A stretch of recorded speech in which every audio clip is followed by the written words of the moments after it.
Hello Barley Place, welcome back. So yesterday we were reading Tom and the Magic Rainbow, and if you remember, he got to the miller, he had his corn made into flour, and in return was given some pots of paint. So the little man helped Tom carry the bag of flour and tins down the ladder. Tom wondered how he was going to get home with such a lot to carry, but the miller found a small branch and hung the tins on it.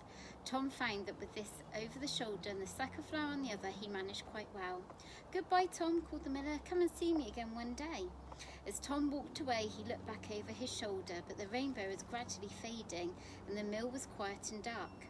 The next day dawned dry but grey, but he decided to give Mrs. Bunny a nice surprise. So while she was out, he started painting her front door a lovely shade of blue. Tom worked away happily, and when he'd finished, he stepped back to admire his work. The fresh blue paint looked extremely smart. Just then Mrs. Bunny returned and was delighted to see what Tom had done. They noticed the sky had almost cleared and was a lovely shade of blue. Then he painted Toby Mole's fence bright yellow, and as he finished, the sun peeped out from behind a cloud and shone a warm, dazzling yellow. Lupin Hedgehog came past with her shopping basket, saying to Tom, "Suppose you think you're going to paint my house next, but I like it the way it is, thank you," and she shuffled off with a frown. "Well, that's one less to bother with anyway," murmured Tom to no one in particular. Next he painted Giller Squirrel's rain barrel a bright red, and as he worked he could hear faint popping noises. When he looked around, what a surprise! The poppies, which had been in tight bud, were bursting open, and all around him their scarlet silky flowers were nodding and swaying in the breeze. After that, Tom chose a pretty pink for Kitty Badger's window frames. She was so pleased that she came tripping out and planted a kiss on Tom's cheek. He blushed even more. The next day, Tom was eager to try his wonderful paint again. The dormice's flats looked bedraggled as though he painted all their doors and window frames a nice bright green, but this time he could not see anything different around him, and Tom was disappointed.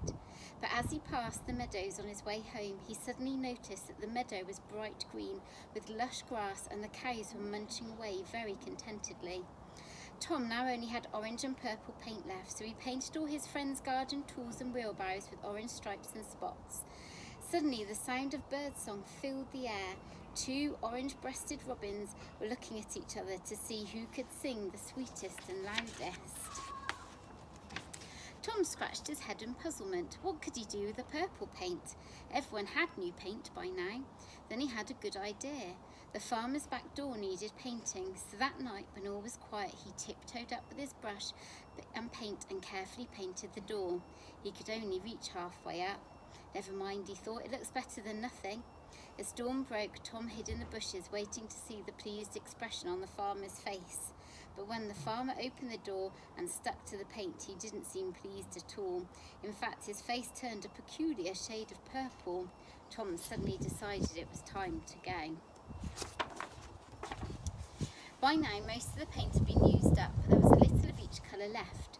After pondering for a while, Tom had an idea, and he went to call on Lupin Hedgehog. Tom knocked on her door. Lupin pulled away the bolts and poked her head out. "What do you want?" she snapped. "I have some paint left, Lupin. I thought you might like to use it," said Tom. Don't want a lot of messy old paints, thank you. You'd better take them away," replied Lupin crossly. But Tom saw that the crotchety hedgehog was looking at the paints with some interest, so he left them outside her house. The next day the paints had gone, and there was no sign of Lupin for several days after that. Toby Mole claimed that he'd heard her singing, but nobody quite believed him. But when Giller Squirrel knocked on her window to inquire if she was well, the window was flung open, and Giller was astonished to see a happy, smiling Lupin. "What have you been up to?" inquired Giller. Come in and see," declared Lupin. Giller went into her front door and was amazed to see the little hedgehog had been painting lots of tiny pictures of butterflies, acorns, caterpillars and so on. "Lupin, they're lovely," exclaimed Giller, running to tell the other animals. Well, they all crowded in to see the paintings and thought Lupin was very clever.